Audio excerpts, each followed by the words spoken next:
First of all आप लोग ये बताइएगा कि आप लोगों ने कितना सही किया। दोस्तों प्रश्न आपके अच्छे लेवल के थे और आपने उम्मीद है कि आपने बहुत अच्छा किया हो, क्योंकि ऑलरेडी बहुत सारे प्रश्न जो थे आपके प्रीवियस ईयर से और कराए गए हुए। तो सब्जेक्टिव में तो आप लोगों ने गर्दा कबाड़ दिया होगा। तो आप लोग कमेंट करके जरूर बताइएगा कि आपका एग्जामिनेशन कैसा गया और आपका कितना आने का चांस है। आउट ऑफ 70 आपने 70 किया है ना, आप लोग जरूर बताइएगा। तो चलिए हम लोग आंसर को मिला लेते हैं। पहला क्वेश्चन आपके समझ था कि सलाया मथुरा पाइपलाइन का सलाया कहाँ पे अवस्थित है। तो सलाया जो है आपका गुजरात में है। बहुत ही कम समय में हम लोग सारे प्रश्नों को मिला लेंगे।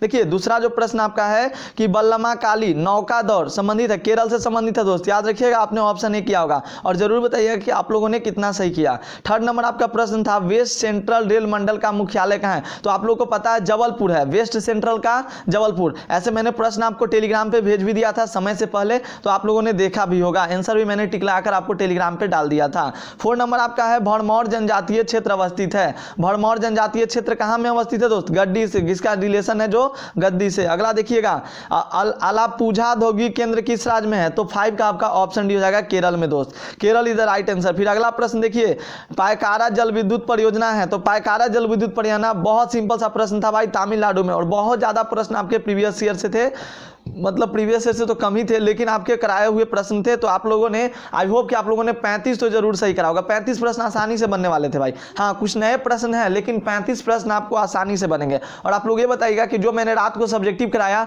सब्जेक्टिव मैच किया या नहीं, जरूर से जरूर बताइएगा। सब्जेक्टिव मैच किया या नहीं, आपने कितना सही करा ये भी बताइएगा। 7 नंबर देखिए हुबली सूती वस्त्र केंद्र कहाँ है? कर्नाटक भैया, बताया गया था प्रश्न, बिल्कुल बताया गया था। अगला प्रश्न देखिए आप लोग 8 नंबर था निम्न पुस्तकों में कौन हम्बोल्ट द्वारा लिखित है? नया प्रश्न है तो कास्मास हो जाएगा, कास्मास हो जाएगा। हालांकि ये बताया गया नहीं है एनसीईआरटी में, आउट ऑफ सिलेबस ये प्रश्न है। देखिए 9 नंबर प्रश्न आपका एनसीईआरटी को हम लोगों ने चट कर रखा है, तो ये प्रश्न आपका एनसीईआरटी से है नहीं। चलिए देखते हैं हम लोग निम्न में से कौन सा मानव भूगोल से संबंधित नहीं है। तो देखिए प्रत्यक्षवाद, संभववाद, मानववाद ये सब संबंधित, समुद्र विज्ञान आपका सही जवाब हो जाएगा। अगला देखेंगे मसाई जनजाति संबंधित है, कहाँ का? अफ्रीका का। इनमें से कोई नहीं, इनमें से कोई नहीं, सही जवाब आपका हो जाएगा। अगला देखेंगे हम लोग आयु लिंग पिरामिड का संबंध है पुरुष और महिलाओं की जनसंख्या से। फिर अगला प्रश्न था 2011 की जनगणना के अनुसार भारत में जनसंख्या का 382 व्यक्ति प्रति वर्ग किलोमीटर।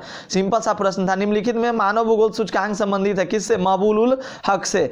ये मैंने आपको सुबह में रटवाया था, याद रखिए। जनांकीय संक्रमण नोएस्टीन और ये जो आपका मानव विकास सूचकांक डॉक्टर महबूल हक, याद कीजिए। आपको तो एग्जामिनेशन हॉल में मेरी आवाजें गूंज रही होगी आपके कानों में।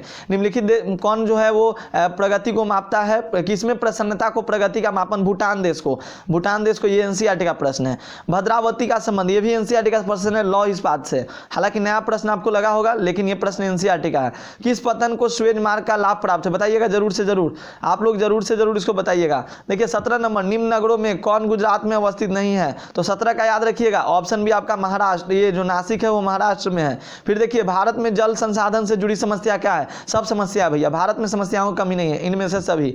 अगला प्रश्न देखिएगा 19 नंबर निम्न में से कौन लौ अयस्क खान छत्तीसगढ़ में है? तो आपका वैला डीला, ये कराया गया प्रश्न था, वैला डीला। 35 प्रश्न आसानी से बने होंगे, बताइएगा। 35 प्रश्न आसानी से बना है ना? बिल्कुल बना होगा। अगला प्रश्न निम्न में से कौन रेडियो सक्रिय खनिज है? सब, यूरेनियम, थोरियम, जिरकोनियम, इनमें से सभी आपके हो जाएंगे। अगला देखिएगा सिंदरी प्रसिद्ध है, तो सिंदरी किस लिए प्रसिद्ध है? उर्वरक कारखाना के लिए। मैंने इसका आंसर टिक लगाकर आपको भेजा था टेलीग्राम पर।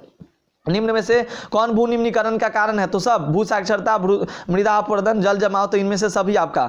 अगला देखिएगा प्रश्न पंचपटमाली खान किस खनिज से संबंधित है? ये आपका यहाँ पे बॉक्साइट का उत्पादन होता है। जो पंचपटमाली है वो बॉक्साइट आपके सही जवाब हो जाएंगे। कितना सही किया आपने जरूर बताइएगा। कोरोना बीमारी से सर्वाधिक प्रभावित होती है, क्या प्रभावित होती है? तो एकदम सिंपल सा प्रश्न है जी, कोरोना बीमारी से क्या प्रभावित होती है? तो हमारा श्वसन तंत्र। तो याद रखिएगा, ये कितना अच्छा प्रश्न पूछा ना। 25 नंबर देखिए डेसिबल का मापक इकाई क्या है? ये ध्वनि प्रदूषण को मापता है। अगला प्रश्न है आपका निम्न में से कौन जवाहरलाल नेहरू बंदरगाह कहलाता है? ये नहवा सेवा। पारदीप पतन किस नदी के डेल्टा पर स्थित है? पारदीप पतन किस नदी के डेल्टा पर स्थित है? 27 का ऑप्शन भी महानदी।